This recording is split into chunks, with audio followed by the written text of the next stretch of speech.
El próximo invitado que tenemos aquí es Gabino Fernández. Gabino Fernández es un historiador de la Iglesia, profesor de teología, de historia de la Iglesia, licenciado en teología, por lo que yo creo que han pasado la mayor parte de pastores en ejercicio evangélicos que están ahora mismo desarrollando su ministerio en España. Gabino es un referente. Ayer hablábamos con el pastor Puyol y cuando él estaba haciendo su tesis pues ha tenido que leer obras de Gabino. Gabino es posiblemente el mayor especialista que tenemos en historia protestante en España. Ahora lo veréis, que es un hombre de la vieja escuela, rodeado de libros y que tiene la mayor parte de esos libros dentro de su cabeza. Así que yo le doy paso directamente a Gabino. Y muchas gracias por venir. Bien, agradezco. No debí de quedar tan mal en la primera corrida que lidié aquí, en este mismo lugar, hace ya algunos años, para un tema que tenemos en común en los himnarios adventistas, como prácticamente en la totalidad de los himnarios protestantes de habla hispana.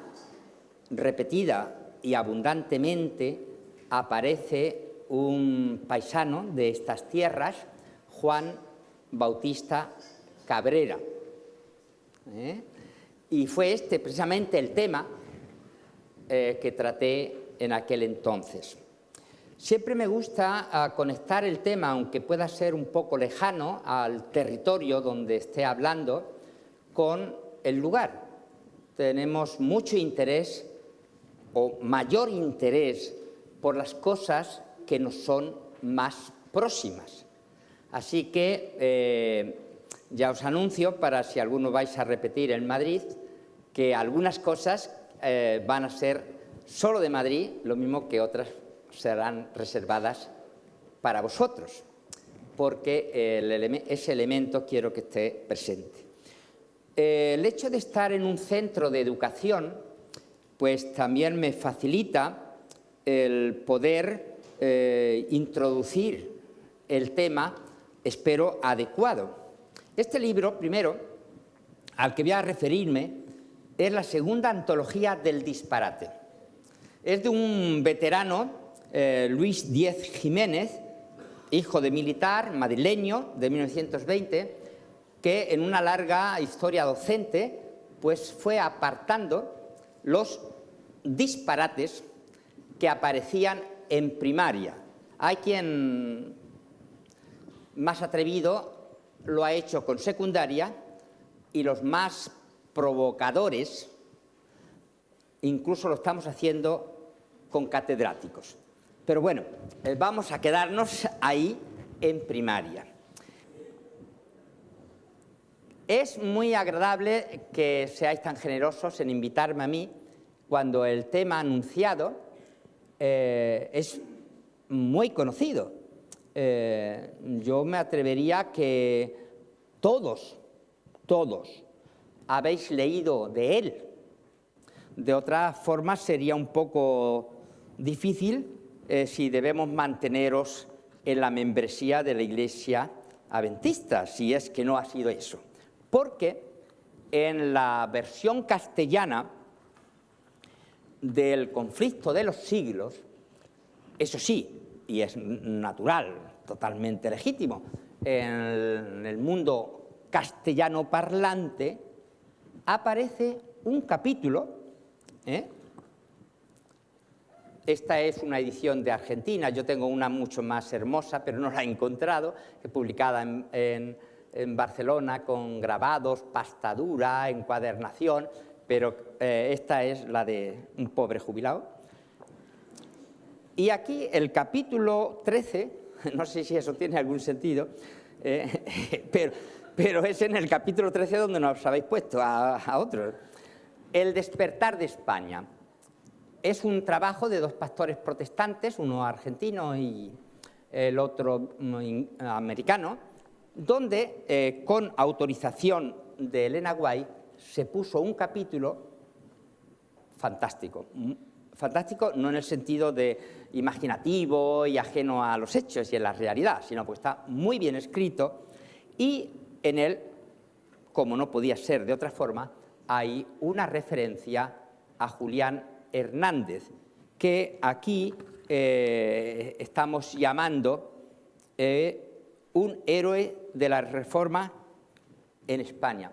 Ayer que vuestro rector me llamó desde Sevilla para darme envidia de la exposición que hemos organizado allí, en la capital de Andalucía, en el mismo ayuntamiento y a la que se accede por la plaza de San Francisco, donde Julianillo fue condenado a muerte por llevar las escrituras, durante 3 semanas va a haber una exposición hablando de la Reforma, ¿no?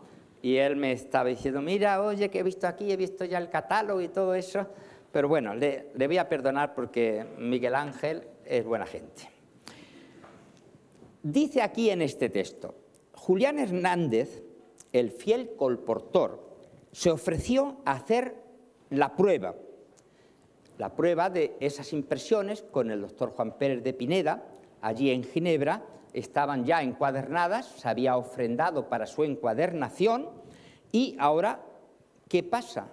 Hay 3.000 kilómetros desde aquí a Sevilla, pues colocó los libros dentro de 2 grandes barriles y logró burlar a los esbirros de la Inquisición y llegó a Sevilla, desde donde se distribuyeron rápidamente los preciosos volúmenes.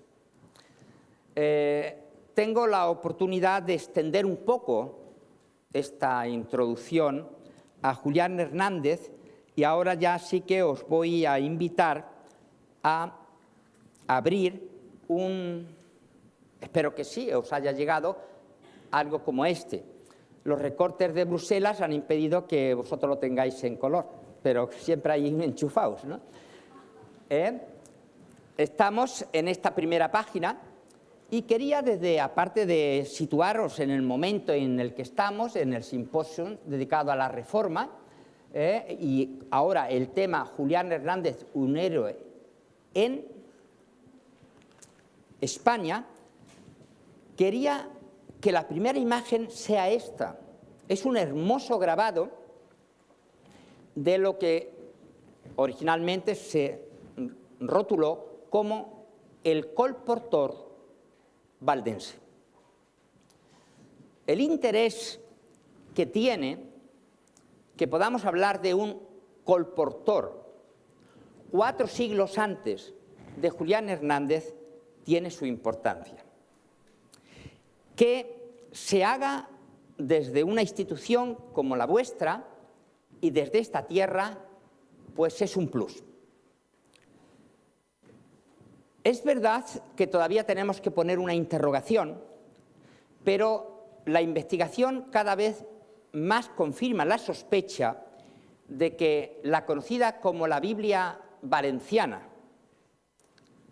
aunque después de pasar la frontera de Castellón, allí es la Biblia catalana, además, en un trabajo del mismo autor valenciano, pero que en la Gran Enciclopedia de Cataluña, allí es la Biblia catalana, pero en la Gran Enciclopedia de Valencia es la Biblia valenciana.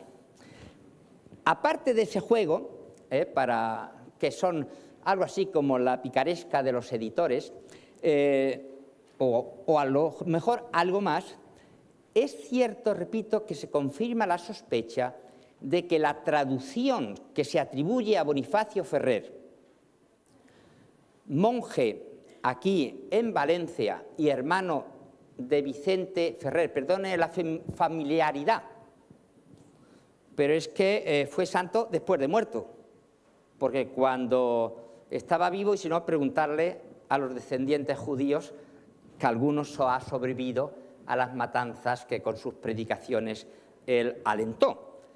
Pues la sospecha ya dirimida en varios congresos internacionales es que no es una traducción al lemosín, que es como se presenta.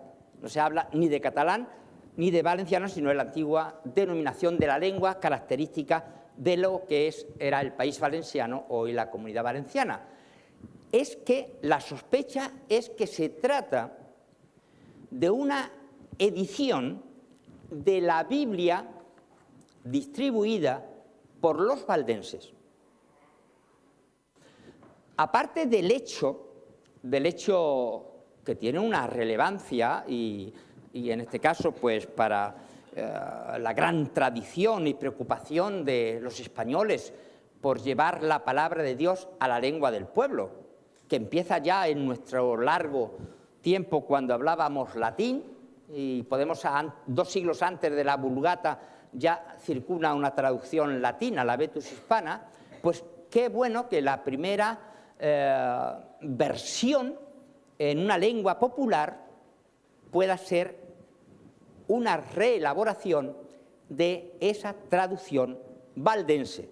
Es verdad que debido que el Al-Ándalus, el territorio invadido y ocupado por los musulmanes desde el siglo VIII, principio del siglo VIII, todavía tenía su frontera pues más o menos a la mitad de Castellón. Pero tanto en el norte de Aragón como en todo Cataluña, como en esa parte de la Comunidad Valenciana, ya se registran mártires valdenses. Mártires valdenses que se pueden distribuir, como sabemos de los autos de fe más conocidos, ya en la época moderna, no estamos hablando del siglo XII y XIII. Eran lo mismo, había nobles que plebeyos. Por eso quería hacer esta referencia. Y otro hecho poco conocido es que tuvo notables Pedro Baldó, el reformador de Lyon, el fundador de los valdenses, tuvo en Durango de Huesca uno de sus discípulos y también escritor, muy temprano. Y el primer predicador de la época moderna del protestantismo español, la que se arranca en el siglo XIX, realmente se relaciona con la Reforma en Italia.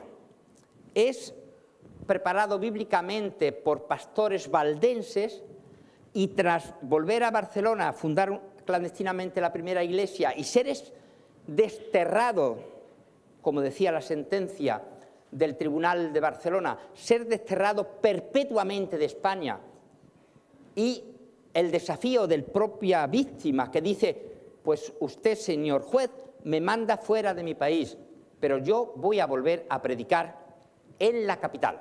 Es verdad que se tuvo que armar de paciencia en el norte de África y en Gibraltar, pero 12 años después pasó a ser el primer pastor protestante en Madrid, donde descansan sus restos, valdense también. Una de las novedades en mi curso de Historia del Protestantismo Español es defender, como ahora aquí ya he introducido, la que llamo conexión valdense. Es verdad que sigue siendo considerado un heresiarca.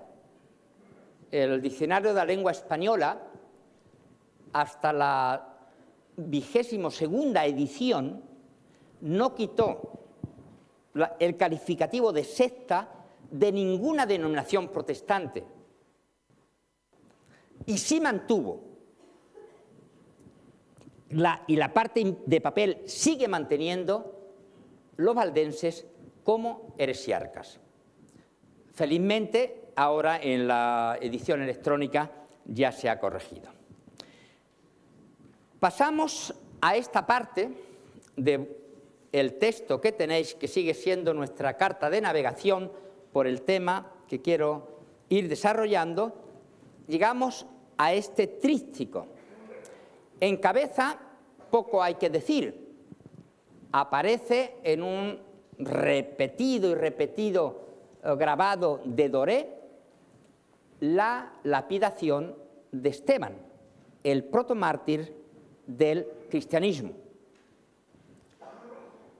En la segunda imagen aparece Felipe II presidiendo un auto de fe en Valladolid como primer acto de su posesión de rey de España. Ya llevaba desde la abdicación de su padre 2 años con esta autoridad y en estos manejos en los Países Bajos, pero llega a España, quería celebrarlo el día de su cumpleaños. ¿Acaso a alguien se le ocurre aquí, que vosotros sois muy imaginativos, celebrar mejor el cumpleaños que con una barbacoa de herejes? Pues el 21 de mayo de 1559, que era el cumpleaños del rey Felipe II, que había nacido en Valladolid, pues los inquisidores le prepararon una docenita, a ver si con eso tenía bastante. Como el mar le retrasó, bueno, le reservaron otros tantos para luego, en el mismo año, ya el 8 de octubre, repetir la escena. Es verdad que esta imagen se ha repetido, es un cuadro que está en Barcelona, y no es la única ocasión que Felipe II se sentó para presidir un auto de fe. Sí es la primera en Valladolid, luego en Toledo, más tarde en Zaragoza, también en Barcelona, y a partir de 1580, al trasladar su trono a Lisboa, otro también en Lisboa. En la campaña de maquillaje de Felipe II, con ocasión del 4º centenario de su muerte, pues se resaltaron su condición de mecenas de las artes y, sorprendentemente, la de un padre amantísimo. No entraron en lo de la fidelidad a su esposa porque no se parecía mucho a Lutero en estas cosas. Y precisamente una de las cartas para hablar del corazón tierno de este monstruo de la naturaleza, o como siguen diciendo creo en Holanda, el diablo del mediodía, pues es contarle a sus niñas, unas criaturas todavía, que había estado presidiendo un auto de fe en Lisboa. Debajo, el espectacular aparato en la Plaza Mayor de Valladolid, una ciudad entonces capital del reino, con una población de 100.000 habitantes que para esta ocasión se dobló para presidir esos autos de fe de la ciudad castellana. Al fondo, a la izquierda de este grabado, se ve la torre de un templo católico que todavía existe en la calle de Santiago, la parroquia dedicada a Santiago, y que era donde predicaba el doctor Agustín Cazalla, que es uno de los mártires. Después de este martirio, aunque los sevillanos querían y habían fichado a Felipe II para que presidiera también su auto de fe, el primero, en este caso del 24 de septiembre de 1559, pero al final no pudo ser y ellos siguieron adelante. Y ahí, en el 22 de diciembre de 1560, Julianillo Hernández encabezó la lista. Después del auto de fe se hacía una relación de las que habían sufrido, tanto el castigo de la hoguera u otros tipos, porque había muchos castigos desde económicos, disciplinarios y otras cosas. Pero el de la hoguera, ese fue para el primero que iba en la lista, era Julián Hernández. Aquí, al pie, está un grabado de un catalán de Solsona, Lleida, que es considerado la última víctima de la Inquisición española. Fue eliminado, usamos ese eufemismo, el 31 de julio de 1826 en Ruzafa. Entonces, una pequeña población de huertanos, que ahora está, claro, incorporada casi al centro de Valencia, y que después de bastantes años de olvido tuvo una placa recordando al maestro Ripoll. Esa placa en tiempos de Franco desapareció, pero en el ensanche, en lo que es la gran avenida de Blasco Ibáñez, ahí está de nuevo esa plaza instalada. Y era cuáquero. Y había tenido, después de haber estado luchando contra los franceses y estar en un campo de concentración, es una historia que relata muy amenamente César Vidal en sus libros sobre misterios de la Inquisición española, y después de conocer allí la Biblia, viene aquí, está como maestro de primeras letras, y entonces lo martirizan por la denuncia de una beata. Este recorrido de martirologio, desde Esteban, el protomártir del cristianismo, hasta Cayetano Ripoll, la última víctima de la Inquisición, nos debería hacer pensar que la historia que nos contaron fue una historia mal contada. Es verdad que estos son unos versos de Gabriel Celaya, un poeta vasco. Él se refería al tema de la guerra civil, del 36 al 39, pero podemos aplicarlos a la historia de la Reforma en España. El protomártir no es Francisco San Román, que se menciona claro aquí, obviamente, como no podía ser de otro modo, y que fue quemado en Valladolid 20 años antes de ese auto de fe de Felipe II. El 23 de abril de 1542.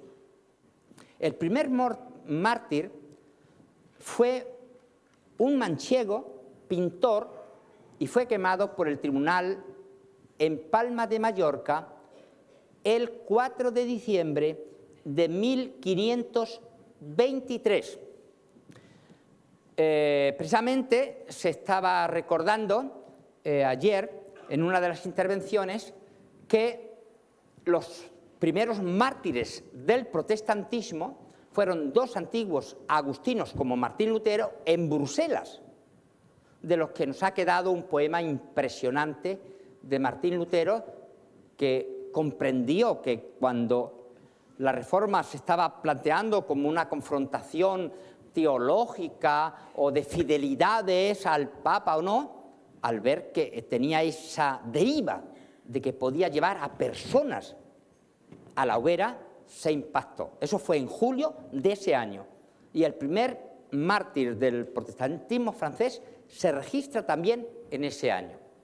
Así que, en contra de lo dicho, ha habido mártires en esta tierra, los mártires valdenses, y hasta fechas, yo tengo estudiados 20 casos de personas asesinadas por su fe evangélica durante la incivil guerra del 36 al 39.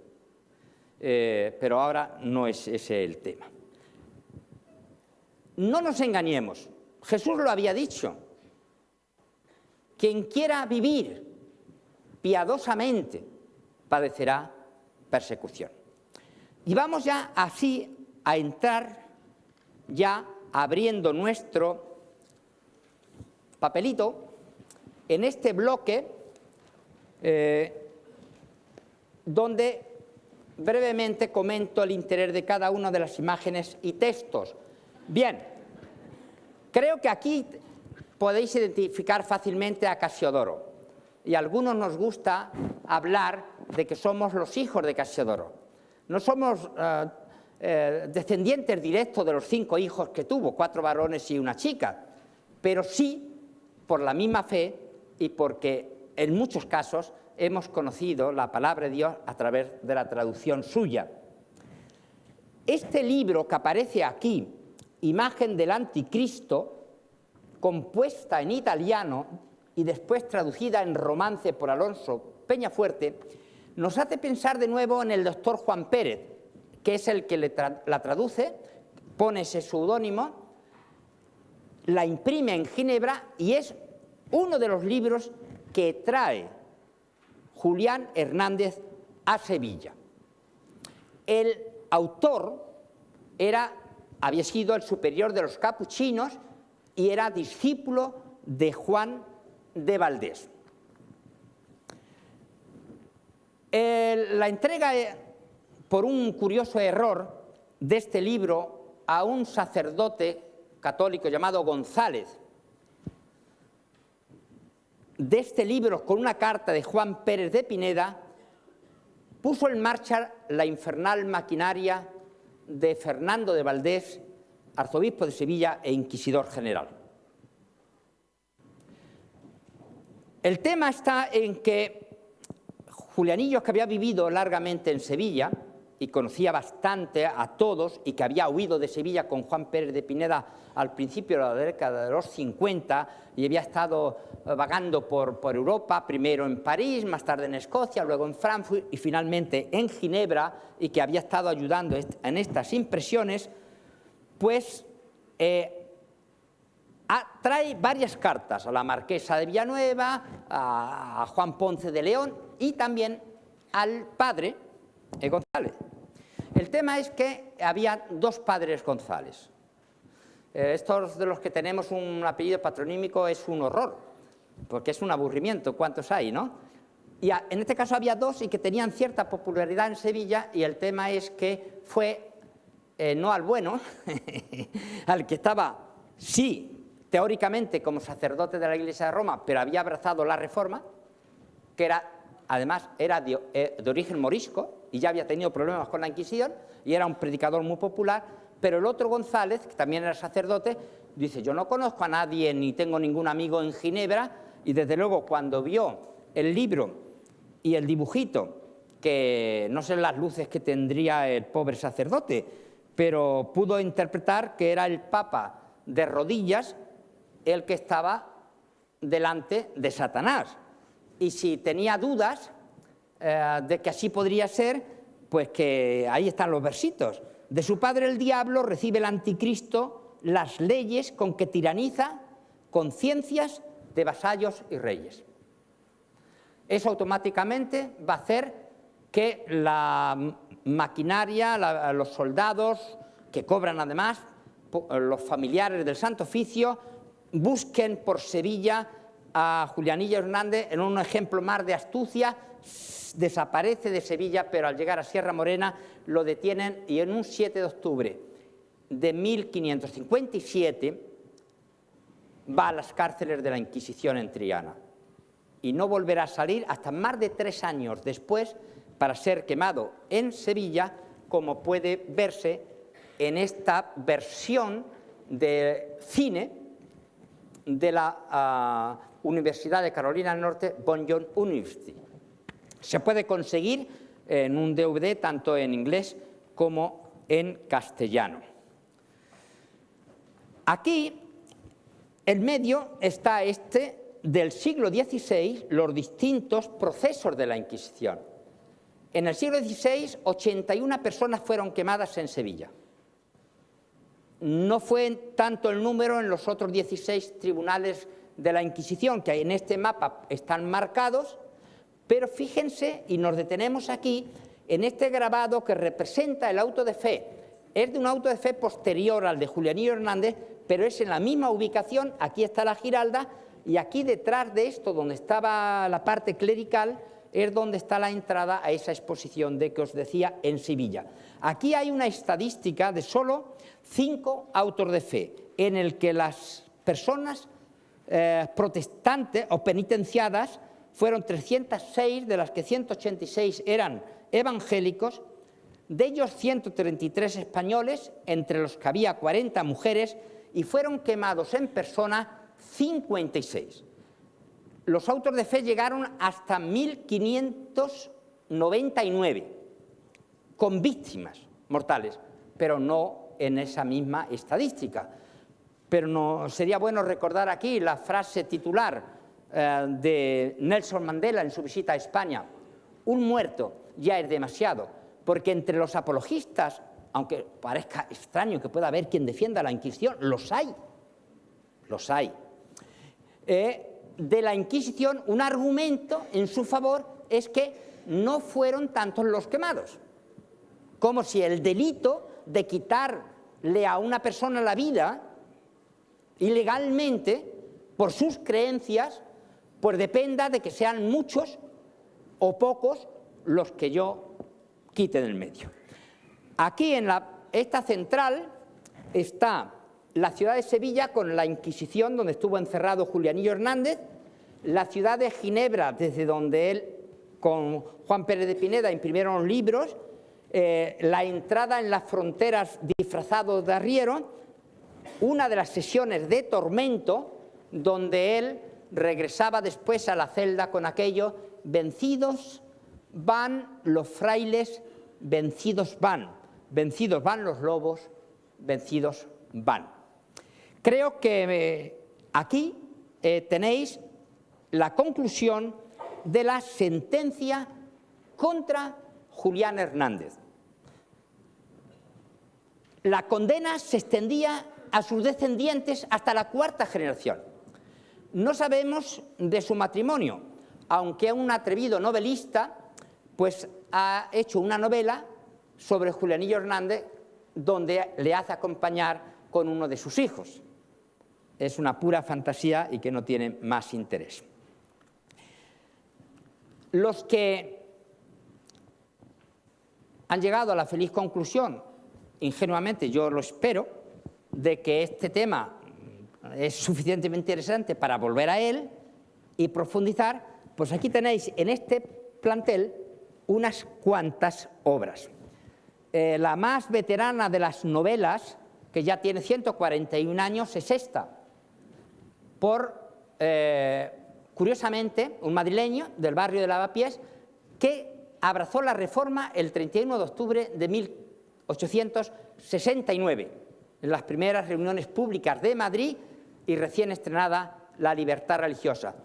Muchos de la vieja guardia ya conocen esta obra, pero esta tiene, es una edición mía con la biografía del autor, la bibliografía actualizada de unas 6 páginas o más de obras sobre estos temas que han salido posteriores y 50 ilustraciones para ver un poco todo este asunto. Debajo, Memorias de ceniza, es lo que ha hecho Miguel Delibes para la comunidad protestante castellana. Una mujer, en este caso, Eva Díaz Pérez, también periodista y novelista, ha hecho esta novela sobre Memoria de ceniza, donde hay un retrato literario muy bonito, porque no tenemos físicamente ninguna grabado de la época de Julián Hernández. Después quiero terminar leyendo este texto que está aquí reproducido y bueno, la literatura sobre Julián Hernández no solamente está en El conflicto de los siglos, sino también en el libro que yo espero que me den tiempo de ojear y ver, del consiervo Carlos Puyol, Lutero y la Reforma. Y obviamente, si el tema de la Inquisición nos interesa mucho, pues tampoco es tanto. Hay algo así como 4.000 libros en distintas lenguas, por lo tanto también podéis aprovechar para aumentar vuestra condición de políglotas. Creo que si había alguna conclusión legitimada y natural de un recuerdo, de una semblanza de Julián Hernández, es que yo creo que si él ahora saliera por los caminos de España, y lo que se ha conocido después, y aquí no se recoge ni casi en ninguno de los textos que están en internet ni nada de eso, es que también estuvo haciendo viajes por Aragón, Julián Hernández, ¿no? Pero yo creo que si él ahora estuviera, distribuiría estas versiones de la Biblia sin guión, solo el texto del Evangelio de Lucas, o en el caso de la biografía de Pablo, del libro de los Hechos, rodados tanto Jesús como Jesús niños, como Magdalena en Israel, y en el caso de la biografía de Pablo en Israel y en Siria, en los lugares que se han identificado como históricos y en numerosas lenguas. Todos, menos la de los niños que están en las 4 lenguas del Estado español, los demás están en inglés, en árabe y también en las lenguas del Estado español, y el caso de Damasco en las principales lenguas europeas, turco, árabe y farsi, para que los persas también puedan leer esta historia. Bueno, queremos, por eso entre las hojas habéis recibido esto, podéis llevaros gratuitamente parte de este material. A los pastores o responsables de ministerio les permitimos que si rellenáis esta hojita y la firmáis por el tema de, porque es para seguiros mandando información de este ministerio. La película Jesús está ya en 1600 lenguas, se puede conseguir gratuitamente para tablets, para móvil o lo que sea, si me lo rellenáis, y por favor ponerme el número de la calle. A las mujeres se les olvida el número de la calle. Yo suelo decirles, mira, yo sé que tú eres muy popular y el cartero ya te conoce, pero como cambien de cartero no te llega la carta. Es así que poner el número de la calle y la firmita, y los pastores o responsables de algún ministerio pueden coger, y ahí están en una mesa, las 4. Los demás, eso es para los jefes. Para los indios, que puede ser la esposa del pastor, puede escoger una.